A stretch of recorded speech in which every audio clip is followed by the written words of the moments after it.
بسم اللہ الرحمن الرحیم۔ السلام علیکم ورحمۃ اللہ وبرکاتہ۔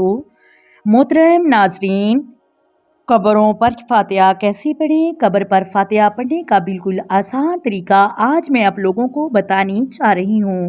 بہت سارے لوگ جب قبرستان جاتے ہیں تو چند غلطیاں کرتے ہیں جن کی وجہ سے وہ گنہگار ہوتے ہیں، یعنی جاتے تو وہ اپنے والدین، رشتہ دار اور عزیز و اقارب کی قبر پر فاتحہ پڑھنے ایصال ثواب کے لیے الٹا وہ گنہگار ہو کر لوٹتے ہیں۔ تو وہ کون سی غلطی ہیں جن سے ہم نے بچنا ہے؟ محرم الحرام کا مہینہ چل رہا ہے، لوگ محرم الحرام میں اپنے والدین کی قبروں پر جاتے ہیں، تو ان غلطیوں سے بچنا چاہیے۔ اور بہت سارے لوگ فاتحہ اور ایصال ثواب کرنے کا طریقہ ان کو معلوم نہیں ہوتا کہ فاتحہ پڑھنے کا صحیح طریقہ کیا ہے۔ تو آج اس مسئلے کو میں آپ لوگوں کے ساتھ مکمل شیئر کرنے چاہ رہی ہوں۔ آپ نے ویڈیو کو اینڈ تک سننا ہے انشاءاللہ عز و جل۔ اگر آپ اس ویڈیو کو کمپلیٹ سن لیتے ہیں تو آپ کو فاتحہ پڑھنے کا، ایصال ثواب کرنے کا صحیح طریقہ کیا ہے، آپ کو یہ مسئلہ سمجھ آ جائے گا۔ سب سے پہلے بات، جب آپ قبرستان جائیں تو قبرستان میں داخل ہوتے ہی سب سے پہلے آپ نے قبرستان والوں کو سلام کرنا ہے۔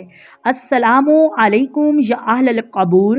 تو قبرستان والے، حدیث پاک کا مفہوم ہے کہ قبروں والے پھر جواب بھی دیتے ہیں، اور اس کے بعد جس قبر پر آپ نے فاتحہ کے لیے جانا چاہتے ہیں، ایصال ثواب کرنے کے لیے فاتحہ کے لیے جانا چاہتے ہیں، اگر تو وہاں تک کوئی رستہ جا رہا ہے تو وہاں پر چلے جائیں، لیکن اگر کوئی رستہ موجود نہیں ہے، آپ کو لگتا ہے کہ دیگر قبروں کو مجھے روند کر وہاں تک جانا پڑے گا، تو پھر دیگر قبروں کو روند کر وہاں پر جانا جائز نہیں ہے۔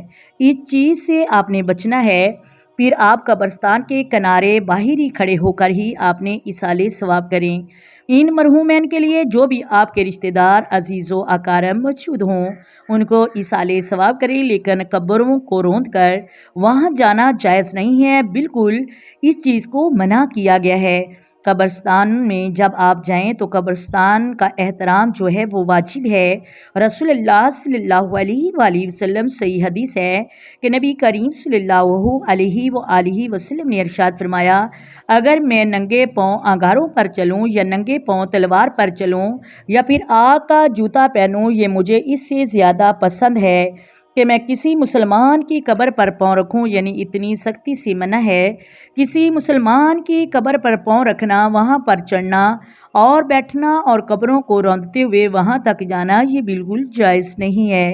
جس طرح لوگ کرتے ہیں، لوگ قبروں کو روندتے ہوئے ہیں، یہ بالکل غلط ہے، ہمیں اس چیز سے بچنا ہے۔ نمبر 2، جب آپ قبروں پر جائیں تو وہاں پاؤں کی جانب سے جائیں، یعنی سر کی طرف سے جانا یہ درست نہیں ہے۔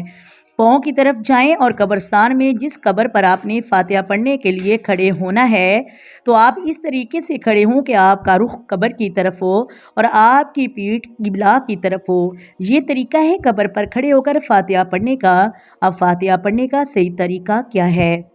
دیکھیے، بہت سارے لوگ یہ سمجھتے ہیں کہ کوئی خاص طریقہ ہے فاتحہ پڑھنے کا، اس وجہ سے لوگ سالوں سال اپنے والدین، رشتہ داروں کی قبروں پر نہیں جاتے کہ ہمیں تو فاتحہ کا طریقہ ہی نہیں آتا۔ کوئی خاص طریقہ نہیں ہے، فاتحہ کا طریقہ یہ ہے کہ آپ وہاں پر گئے ہیں، جو بھی آپ پڑھنا چاہتے ہیں درود پاک پڑھ لیں، یا پھر اس طرح جو صورتیں قرآن مجید کو آپ کو یاد ہیں وہ تلاوت کر لیں، سورۃ یاسین کی تلاوت کر لیں، اس کے بعد اس کا ایصال ثواب جو ہے مرحومین کو پہنچا دیں۔ یا پھر یوں ہی کر لیں کہ سب سے پہلے درود پاک پڑھیں، اس کے بعد 3 بار سورۃ اخلاص کی تلاوت کریں، سورۃ فاتحہ پڑھ لیں، اور اس کے بعد آپ دعا کریں، ایصال ثواب کریں، یا اللہ جو کچھ میں نے پڑھا ہے اس کا ثواب میں نبی کریم صلی اللہ علیہ وآلہ وسلم کی بارگاہ میں توبہ پیش کرتی ہوں۔ نبی کریم صلی اللہ علیہ وآلہ وسلم کے طفیل سب کو ایصال ثواب کرنا ہے۔ امید کرتی ہوں آپ کو ویڈیو کی سمجھ آ گئی ہوگی۔ اگر ویڈیو اچھی لگے ویڈیو کو لائک کریں، شیئر کریں اور چینل کو سبسکرائب کریں۔ آئیں مل کر آقا دو عالم نور مجسم سرور کائنات صلی اللہ علیہ وآلہ وسلم کی ذات پر درود و سلام کے نذرانے پیش کریں۔